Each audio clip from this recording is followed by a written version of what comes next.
안녕하세요 여러분. TV중앙과학 3학년의 장은경입니다.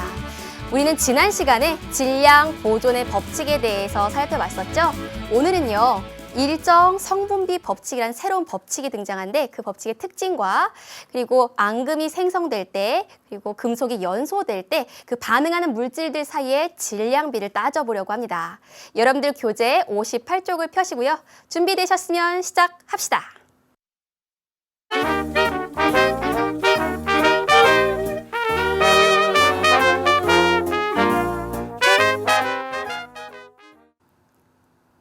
이제부터는요, 화학 반응이 일어날 때 반응하는 물질들 사이에 질량비가 어떠한 규칙성이 있는지 살펴보려고 하는데요.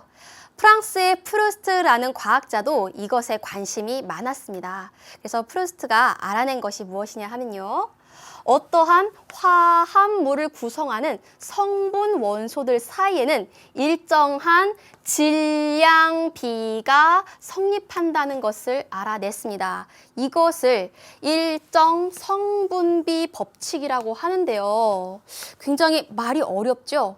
이게 어떠한 내용인지 선생님 예를 들어서 하나 설명을 해줄게요. 수소와 산소를 잔뜩 집어넣은 용기에 불꽃을 스파크를 팍 튀겨줍니다. 그러면 수소와 산소가 반응해서 물이라는 생성물을 만들게 되겠죠. 이때 수소를 80g, 산소를 80g 공급하고 처음에는 이제 물이 아무것도 만들어지지 않은 상태에서 실험을 시작한다고 가정할게요. 그리고 이제부터 이 표를 채워볼게요. 첫 번째 줄은 반응하기 전 질량이고요. 두 번째 줄은 반응하고 나서 남은 물질들의 질량, 그리고 그 다음 줄에는 반응에 실제로 참여한 질량들을 이렇게 순서대로 정리할게요. 이렇게 수소 80g, 산소 80g을 집어넣고 완전히 반응을 시켰습니다. 그러면 그때 물은 몇 그램 만들어졌을까요? 우리의 기대로는 수소의 80g이 완전히 다 반응해서 남은 게 없고 산소의 80g도 완전히 반응해서 남은 게 없고 그래서 이 둘의 질량만큼 더해서 160g의 물이 만들어질 것 같지만 이거는 우리의 기대일 뿐이에요. 실제 실험을 해봤더니 160g이 아니라 90g만 만들어졌어요. 그리고 이때 산소는 80g 다 반응했지만 수소는 70g이 남았다 이거죠. 그럼 반응에 실제 참여한 물질들의 질량을 다시 한번 정리를 해볼게요.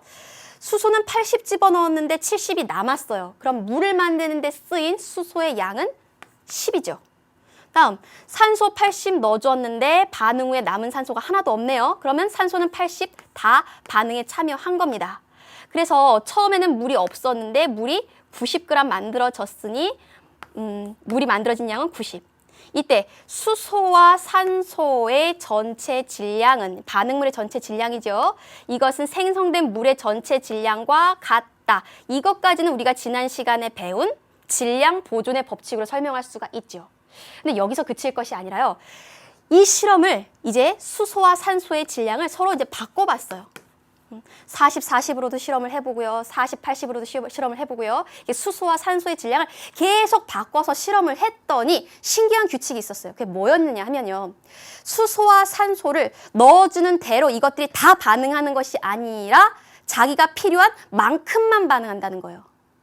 그것이 바로 일정 성분비 법칙의 핵심이에요. 그래서 항상 수소와 산소가 반응해서 물이 만들어질 때는 수소의 산소의 양을 얼마나 집어넣든 관계없이 수소 1, 산소 8만큼 반응할 때 물이 9의 질량비로 항상 반응을 한다는 거죠.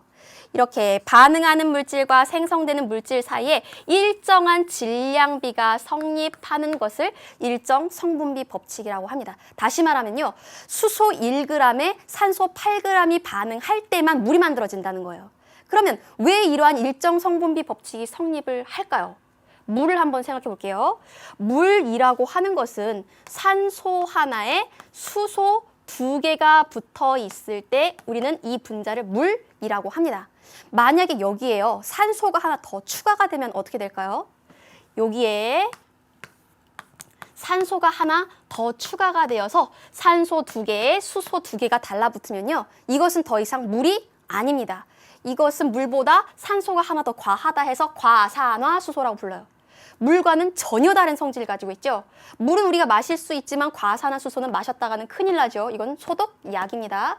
이렇게 하나의 물이라는 물질을 이루고 있는 이 원자들의 종류와 개수가 항상 일정해요.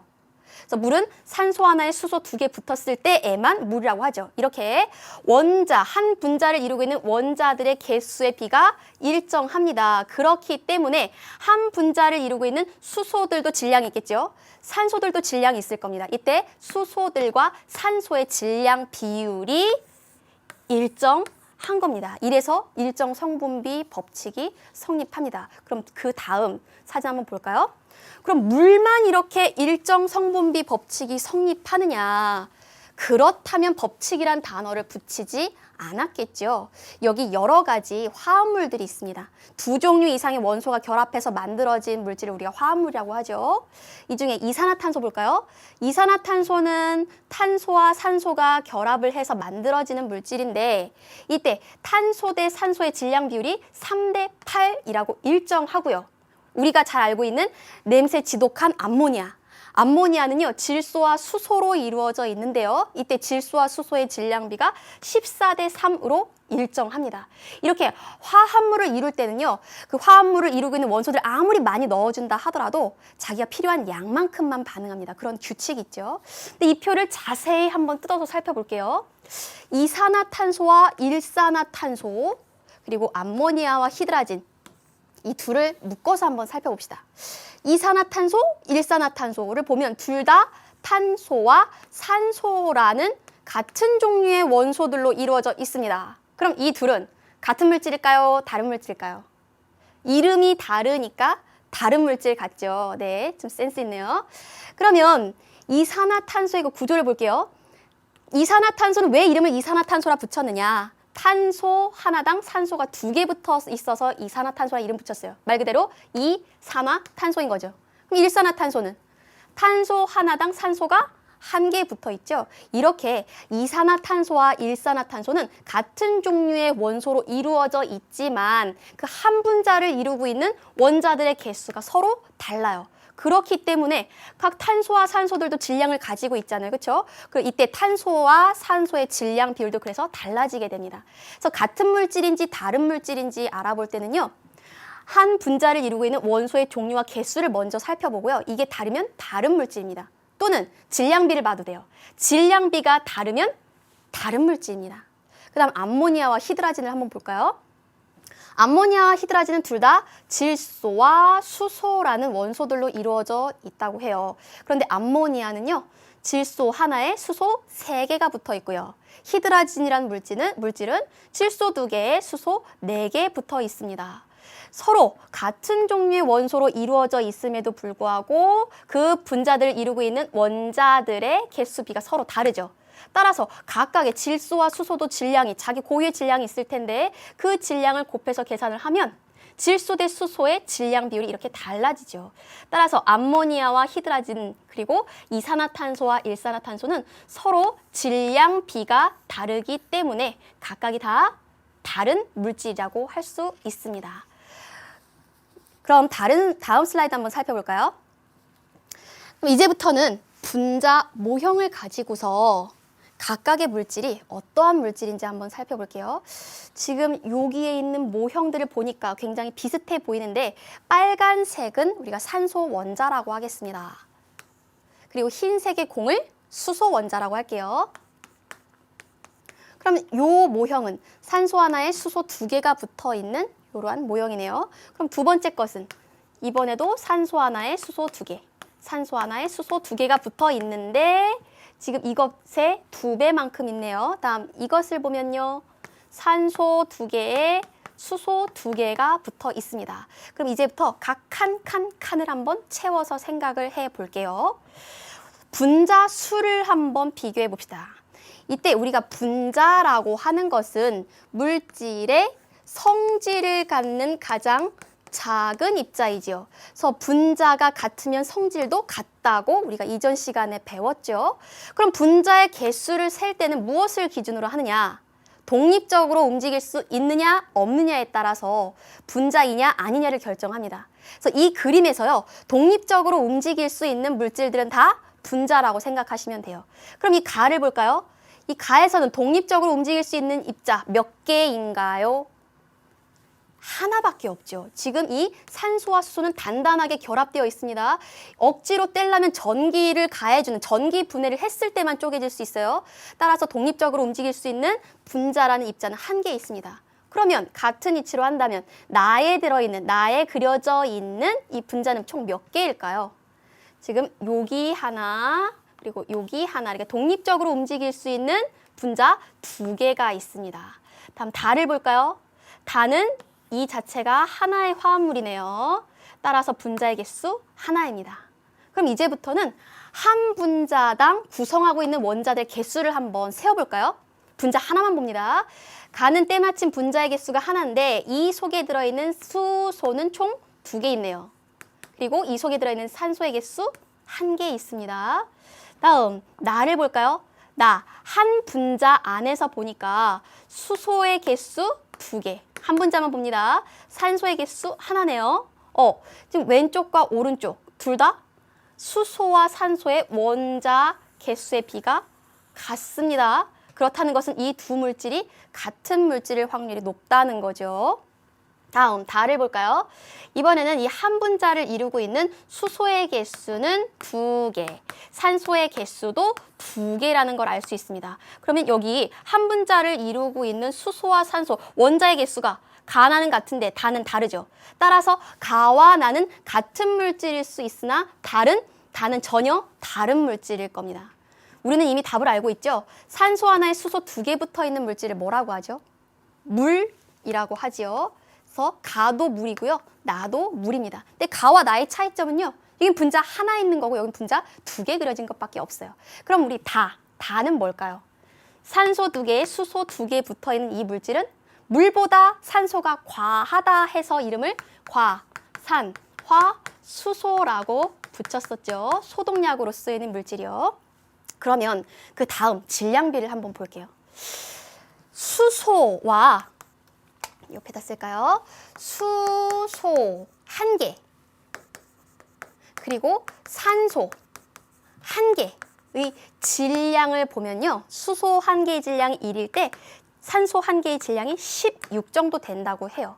그럼 이러한 사실을 알고 각 분자 속에 들어있는 수소와 산소의 전체 질량비를 한번 구해봅시다. 그럼 지금 가 같은 경우에는 수소 2개가 들어있는데 수소 하나당 1만큼의 질량이라면 총 질량은 2가 될 거고요. 다음 이 분자 안에 산소가 하나 있는데 산소 하나당 16만큼의 질량을 차지한다면 약분을 했을 때 얼마? 1대 8이 되죠. 다음 두 번째 볼까요? 두 번째 한 분자당 수소 2개 들어있는데 수소의 질량이 1이라고 한다면 전체 질량 2. 산소 하나 들어있는데 각각의 질량이 16이라 한다면 16. 약분하면 이때도 마찬가지로 1대 8이 되겠죠. 마지막 과산화수소 볼까요? 과산화수소는 한 분자당 수소가 2개 들어있어요. 근데 수소 하나당 1만큼의 질량이라면 총 수소의 질량은 2가 되겠죠. 다음 산소 2개가 들어있는데 산소 하나당 16만큼의 질량을 차지한다면 전체 산소의 양은 32가 되겠죠. 그럼 이것을 약분하면 1대 16이 됩니다. 이것을 왜 표현을 했냐 하면요. 지금 가와 나는 같은 물질이죠. 같은 물질이기 때문에 수소와 산소, 이 물을 구성하고 있는 수소와 산소의 질량비가 둘 다 1대 8로 같습니다. 그런데 다는 물과는 다른 물질이죠. 과산화수소란 다른 물질이죠. 따라서 이들과의 수소와 산소의 질량비가 다릅니다. 그래서 정리하자면요. 한 물질을 이루고 있는 원소들의 질량비가 다르면 다른 물질이라는 겁니다. 그러면 다음 그림 한번 살펴볼까요? 그러면 이제부터 지금까지 배운 내용 한번 정리를 해볼게요. 여러분들 교재 66쪽 13번입니다. 다음과 같은 반응이 일어날 때 일정 성분비 법칙이 적용되지 않는 경우는 일정 성분비 법칙은요. 화합물이라면 다 적용이 되는 법칙이에요. 다시 말하면 화학 변화가 일어나는 물질이면 다 적용이 됩니다. 그럼 이 중에서 화학 변화가 일어나지 않는 것을 고르면 되겠네요. 1번 봅시다. 철과 황이 반응해서 황화철이 만들어진다. 이 황화철은요, 철과는 전혀 다른 성질을 갖는 물질이죠. 철은 자석에 달라붙고 황화철은 자석에 달라붙지 않죠. 또 철에 염산을 부으면 수소기체가 발생하지만 황화철에는 염산을 부으면 황화수소라는 달걀 썩은 냄새가 나는 그러한 기체가 발생합니다. 즉 철과 황화철은 전혀 다른 물질이죠. 화학 변화가 일어났습니다. 따라서 황화철을 이루고 있는 황과철의 질량비는 일정할 겁니다. 예, 맞고요. 다음 2번. 수소와 산소가 반응해서 물이 만들어졌다. 물은 우리가 좀 전에도 살펴봤지만 수소 2개, 산소 하나로 이루어져 있는 화합물이죠. 따라서 수소와 산소의 질량비가 일정하고요. 다음 3번 볼까요? 수소와 질소가 반응해서 암모니아가 만들어진다. 암모니아 우리 화학식으로 한번 써봅시다. 질소 하나에 수소 3개 달라붙어 있을 때 이럴 때 우리는 이 분자를 암모니아라고 하죠. 화장실에서 나는 냄새 나죠. 냄새난 그 기체죠. 따라서 이 암모니아도 화합물입니다. 그렇기 때문에 질소와 수소 사이의 질량 비율이 일정할 겁니다. 다음 4번 볼까요? 산소와 마그네슘이 결합해서 만들어진 산화마그네슘. 그럼 산화마그네슘을 우리가 화학식으로 한번 써봅시다. 마그네슘과 산소가 단단히 결합한 이 물질이 산화마그네슘이죠. 이 물질 역시 화합물이죠. 따라서 마그네슘과 산소의 질량비가 일정할 겁니다. 그럼 마지막 5번이 왠지 답일 것 같은데요. 과산화수소와 물을 더했더니 과산화수소? 수가 되었다? 우리가 끝에 이렇게 수로 끝나는 것은 수용액이라는 뜻입니다. 수용액. 수용액이라는 것은 섞었다는 거죠. 그럼 이때 과산화수소와 물이 반응에 참여해서 새로운 물질을 만든 것이 아니라 단순히 이 둘을 혼합했다는 거죠. 그래서 결국 혼합물을 만드는 과정입니다.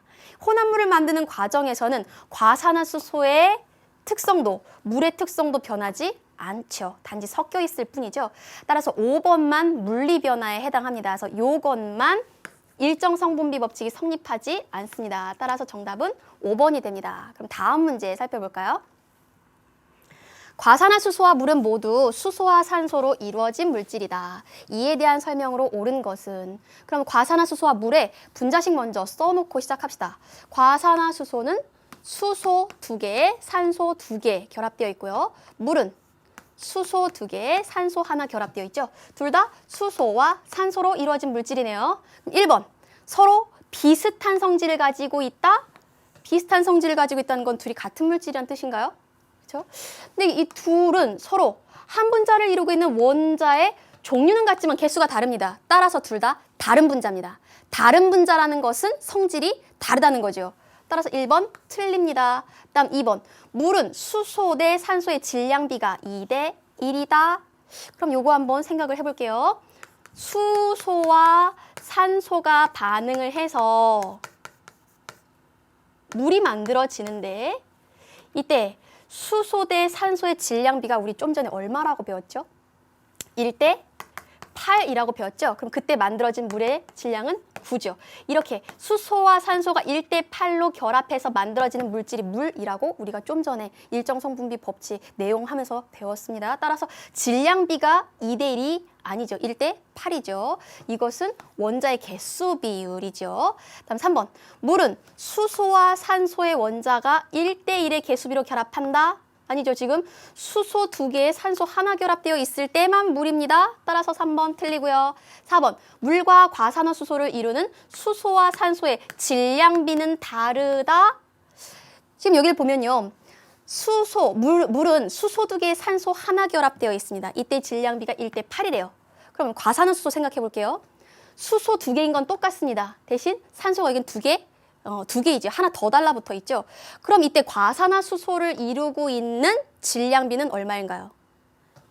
수소의 양은 같은데 산소가 하나 더 추가됐으니까 1대 16이 되겠죠. 따라서 과산화수소 같은 경우는요. 이 속에 구성하고 있는 수소 대 산소의 질량비는 1대 16이 됩니다. 이것과 이것 서로 다르죠. 다른 물질입니다. 따라서 4번 정답이 되고요. 다음 5번. 과산화수소에서 수소 원자와 산소 원자는 1대2의 개수의 비로 결합한다. 과산화수소를 보니까요. 수소 2개, 산소 2개 결합되어 있습니다. 따라서 5번도 틀립니다. 그래서 정답은 4번입니다.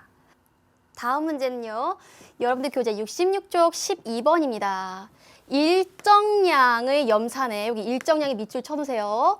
반응시킨 마그네슘의 양과 발생한 수소의 기체 부피를 그래프로 옳게 나타낸 것은, 그럼 이 상황을요 화학식으로 한번 화학 반응식으로 정리하고 갈게요. 염산에 마그네슘을 넣습니다. 그러면 이 속에 들어있는 물질 중에 염화이온과 마그네슘 이온이 결합해서 염화마그네슘이 만들어지고요. 그리고 염화수소를 이루고 있었던 수소 기체가 발생을 할 겁니다. 이 그래프를 보면요. 가로축은 마그네슘의 질량이에요. 그래서 오른쪽으로 갈수록 마그네슘의 질량을 더 많이 공급한다는 의미이고요. 세로축은 수소 기체의 부피입니다. 그래서 마그네슘을 얼마나 많이 집어넣느냐에 따라서 이때 발생한 수소의 양이 어떻게 달라진지 그래프로 그리라 이거죠. 근데 주의할 것은 염산의 양이 일정하게 고정되어 있다는 겁니다. 그러면 반응 초기를 생각해 볼게요. 아무것도 집어넣지 않은 상태에서 일정량의 염산이 있습니다. 여기에 마그네슘을 조금씩 집어넣으면 염산과 마그네슘이 반응해서 한동안은 수소 기체가 점점 더 많이 발생을 하겠죠. 그런데 넣어주는 염산과 마그네슘이 있는 대로 다 반응하는 것이 아니라 자기가 필요한 양만큼만 반응을 하죠. 그럼 이번에는 마그네슘의 양이 반응할 염산의 양보다 훨씬 더 많아지게 된다면 점점 마그네슘을 집어넣으니까요. 그렇게 되면 염산의 양은 일정한데 마그네슘의 양만 초과하게 되면 더 이상 반응이 일어나지 않겠죠. 따라서 그 이후에는 수소가 발생하는 양은 큰 변화가 없을 겁니다. 그럼 그 그림을 여기서 한번 찾아볼까요? 초기에는 마그네슘을 넣어주는 대로 다 반응해서 기체가 잘 생기다가 어느 한계부터에서는 수소의 양이 변하지 않는, 발생한 수소의 양이 변하지 않는 2번 그래프가 되겠죠. 이때 이렇게 일정한 구간이 나오는 이유는 마그네슘과 반응하는 염산의 양이 일정하기 때문입니다. 그래서 답은 2번이 되겠습니다. 그럼 다음 챕터로 넘어가 볼까요?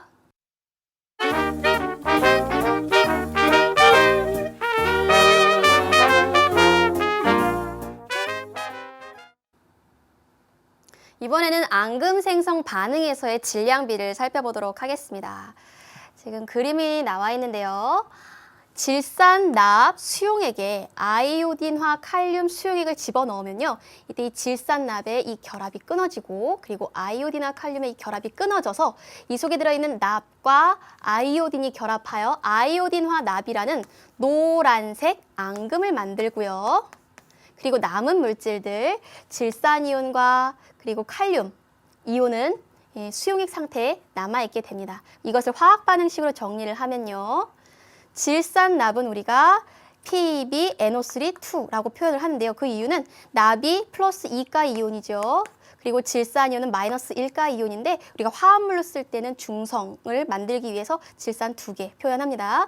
다음 아이오딘화 칼륨은 칼륨 플러스 1, 아이오딘화 이온 마이너스 1이니까 KI라고 표현을 하고요.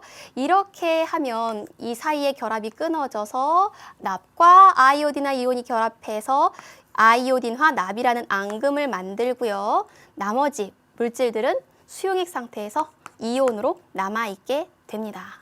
그러면 그 다음 그림 한번 볼게요.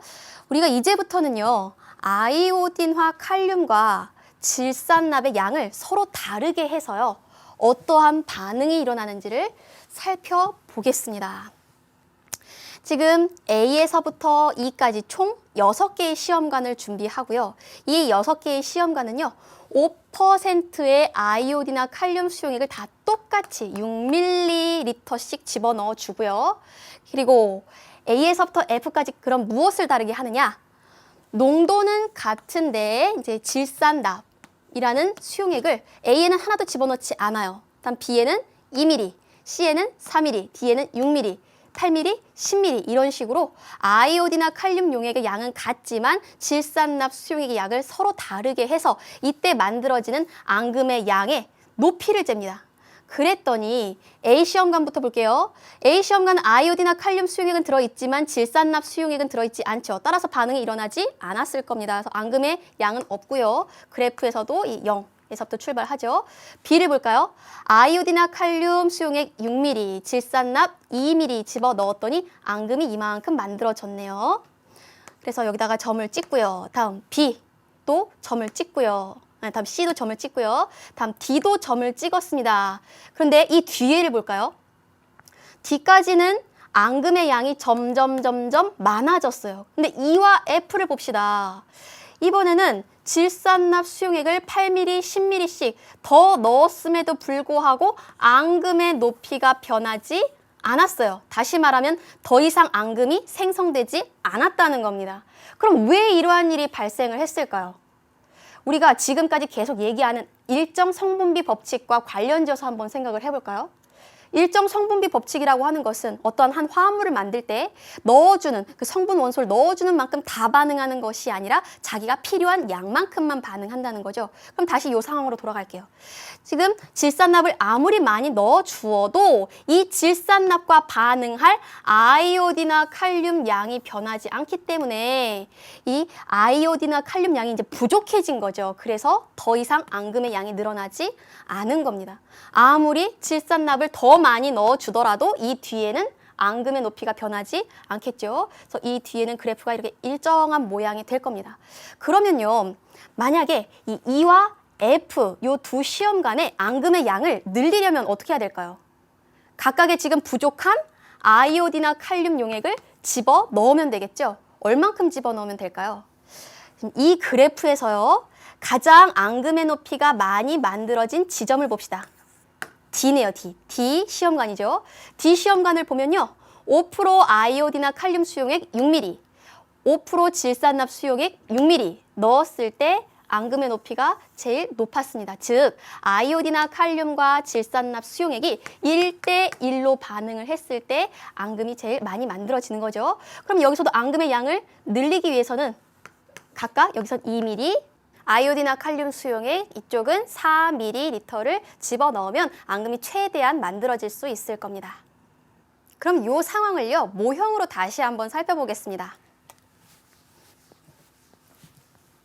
아이오딘과 칼륨 수용액과 질산납 수용액을 반응을 시키면요, 이 안에 들어있는 이온들이 결합해서 남는 이온도 있을 거고 뭐 부족한 이온도 있을 텐데 우선 이 상황을 전체 반응식 먼저 쓰고 시작할게요. 아이오딘과 칼륨 수용액과 질산납 수용액이 반응을 하면요, 아이오딘화 납, 앙금을 만들고 질산 칼륨이라는 물질이 수용액에 남게 되는데요. 이 중에서 우리는 앙금을 실제로 만드는 데 참여한 알짜 이온만 한번 뽑아서 정의를 해볼게요. 지금 아이오딘과 칼륨 용액에서는 이 아이오딘화 이온이 알짜 이온이죠. 그리고 질산납 수용액에서는 이 납 이온이 알짜 이온입니다. 그럼 요 둘만 뽑아서 요 밑에다 정리를 해볼게요. 납 이온과 아이오딘화 이온이 만나면 아이오딘화 납이라는 노란색 앙금을 만들게 되고요. 그래서 이들을 알짜 이온이라 하고요. 나머지 앙금을 만드는 데 사용되지 않는 칼륨이나 질산 이온들은 구경꾼 이온이라 해요. 근데 이 안에 모형에다가 각각의 이온을 다 집어넣으면 너무 정신없죠. 그래서 알짜 이온만 뽑아서 설명하기 위해서 이렇게 정리를 합니다. 그러면 첫 번째 상황부터 보겠습니다. 아이오딘과 칼륨 수용액의 양이 질산납의 양보다 더 많은 경우를 생각해 볼까요? 그러면 알짜 이온도 아이오딘화 이온이 납 이온보다 훨씬 더 많아지게 되죠. 그러면 납 이온은 모두 앙금을 만드는 데 사용되고 남는 것은 아이오딘화 이온만 남게 되겠죠. 그럼 두 번째 상황을 볼까요? 이번에는 아이오딘화 칼륨 양과 질산납의 양이 같습니다. 그럼 그 속에 들어있는 알자 이온들, 아이오딘화 이온과 납 이온의 양도 같겠죠.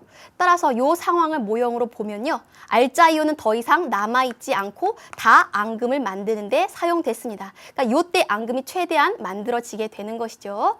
다음 오른쪽 보겠습니다. 아이오딘화 칼륨 용액보다 질산납 용액이 더 많게 되면 그 속에 들어있는 알자 이온인 아이오딘화 이온보다 납 이온이 더 많아지게 되겠죠. 그래서 아이오딘화 이온은 앙금을 만드는 데 다 써버리고 남는 것은 납 이온이 남게 되겠죠. 그러면 지금까지 배운 상황을 문제로 하나 점검해 보도록 하겠습니다. 여러분들 교재 65쪽 9번입니다. 표와 같이 5%의 아이오딘화 칼륨 수용액 6ml에 5%의 질산납 수용액의 부피를 달리해서 반응시켰다. 이 실험과 관련된 설명으로 옳은 것만을 보기에서 있는 대로 고른 것은, 이거 우리가 좀 전에 살펴본 그 내용이죠. 보기 하나씩 살펴볼까요? 기억, 반응 결과 노란색 앙금이 생성된다. 그렇죠. 아이오딘화 칼륨 수용액에 들어있는 아이오딘화 이온과 질산납 수용액에 들어있는 이 납 이온이 결합을 해서 이 둘이 결합을 하면 납 이온과 아이오딘화 이온이 결합해서 아이오딘화 납이라는 노란색 앙금을 만듭니다. 따라서 기억 맞습니다. 다음 니은 볼까요? 비시험관 용액 속에 질산이온과 납이온이 들어있다. 비시험관은요, 아이오딘화 칼륨이 질산납보다 훨씬 더 양이 많습니다. 그럼 알자 이온만 보면요, 아이오딘화 이온이 납이온보다 훨씬 더 양이 많죠? 그럼 이때 이 납이온은 다 반응에 참여해서 남아있지 않을 겁니다. 따라서 니은 틀립니다. 다음 디귿, D시험관에는 이온들이 모두 반응에 참여하여 남아있지 않다. D시험관은요, 아이오딘화 칼륨과 질산납이 1대1로 반응을 했기 때문에 아이오딘화 이온과 납이온, 이 알자 이온들은 남아있지 않을 겁니다. 하지만 구경꾼 이온인 칼륨 이온과 질산 이온은 남아있지요. 따라서 디귿도 틀립니다. 다음 보기 볼까요? 리을, 이 시험관에 아이오딘화 칼륨 수용액을 더 넣어주면 앙금의 높이가 더 높아진다. 지금 DEF 요 상황에서는 아무리 질산납의 양을 더 늘려주더라도 더 이상 앙금의 높이가 변하지 않았어요. 그 이유는 이 질산납과 반응할 아이오딘화 칼륨 양이 부족했기 때문이죠. 따라서 이것을 더 집어넣어주면 앙금 양이 높아질 것입니다. 그래서 리을 맞고요. 마지막 미음, 생성된 앙금의 높이는 증가하다가 시험관 D 이후부터에는 증가하지 않고 일정하다. 그렇죠. 이때 D 시험관이 최대로 많이 반응을 하여 앙금이 가장 많이 만들어질 때죠. 이 뒤에는 아무리 질산납 넣어도 반응할 아이오딘화 칼륨 양이 이제 남아있지 않기 때문에 앙금의 양은 변하지 않습니다. 따라서 정답은 기억, 리을, 미음이 되겠습니다. 그럼 다음 챕터로 넘어가 볼까요?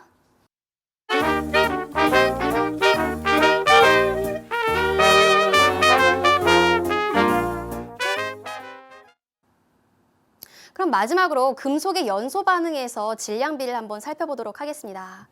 마그네슘과 산소를 반응시키면 산화 마그네슘이 만들어지는데요. 이때의 화학식은 이렇게 정리할 수 있고요. 다음 그림 볼까요? 이번에는 마그네슘의 양을 점점 늘렸을 때 그때 만들어지는 산화 마그네슘의 양이 어떻게 달라지는지 한번 살펴보겠습니다. 첫 번째부터 볼게요. 마그네슘을 0.3 공급을 했더니 산화 마그네슘이 0.5g 만들어졌습니다. 그러면 마그네슘은 산화 마그네슘이 되기 위해서 산소랑 반응해야 하는데 마그네슘이 지금 0.3g 반응했어요. 그때 산화 마그네슘이 0.5g 만들어졌다면 반응한 산소의 질량은 얼마일까요? 그렇죠. 0.2g이 되겠죠. 여기까지는 질량 보존의 법칙으로 설명할 수 있겠죠. 그럼 이제부터 마그네슘의 양을 늘려봅시다.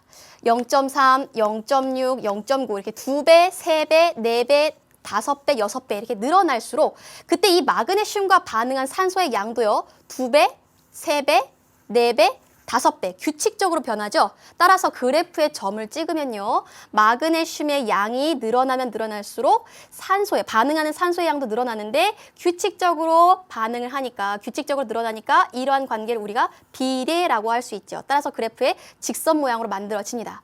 그럼 이 마그네슘과 산소가 결합해서 최종적으로 만들어진 산화 마그네슘도 한번 볼까요?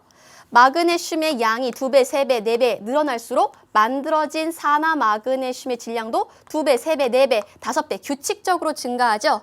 따라서 마그네슘의 질량과 만들어진 산화 마그네슘의 질량도 비례하다는 이런 관계를 알 수 있습니다. 그럼 이것을 통해서 무엇을 알 수 있느냐? 산화 마그네슘을 만들어주기 위해서 마그네슘과 산소를 무작위로 공급을 해줘도요. 그 속에서 필요한 양만큼만 반응한다는 걸 알 수 있어요. 여기 제일 오른쪽 부분 볼까요? 마그네슘 대 산소의 질량 비율이 첫 번째 3대2, 두 번째도 3대2, 세 번째도 3대2, 네 번째도 3대2죠. 이렇게 산화 마그네슘을 이루고 있는 마그네슘과 산소의 질량비가 일정하다는 것을 알 수 있습니다. 따라서 금속의 연소 반응에서도 일정 상분비 법칙이 성립합니다. 그럼 한 문제 살펴볼까요? 여러분들 교재 66쪽 10번입니다. 그림은 마그네슘이 산소와 반응하여 산화 마그네슘이 될 때 마그네슘, 산소, 산화 마그네슘의 질량 관계를 나타낸 것이다. 그럼 이 상황을 먼저 화학식으로 정리해 볼게요. 마그네슘은 산소랑 반응해서 산화 마그네슘을 만들게 되는데요. 근데 마그네슘의 양이 2배, 3배, 4배 늘어나면 그때 반응하는 산소의 질량도 2배, 3배, 4배 이렇게 비례하게 증가한다는 거 그래프에서 알 수 있죠. 또 그렇게 마그네슘과 산소가 결합해서 만들어지는 산화 마그네슘의 질량도 2배, 3배, 4배 이렇게 비례하게 증가한다는 것을 알 수 있습니다. 그럼 이 많은 점 중에 어떠한 점이든 하나만 짚어서 우리가 문제를 풀 수 있습니다. 왜냐하면 산화 마그네슘을 구성하는 마그네슘과 산소의 질량비가 일정하기 때문이죠. 그럼 문제 볼까요? 산화 마그네슘을 이루는 마그네슘과 산소의 질량비를 구하시오. 그럼 이 많은 점 중에 계산하기 편한 점, 요 점을 한번 대입을 해볼까요? 이때 마그네슘의 질량이 1.5입니다.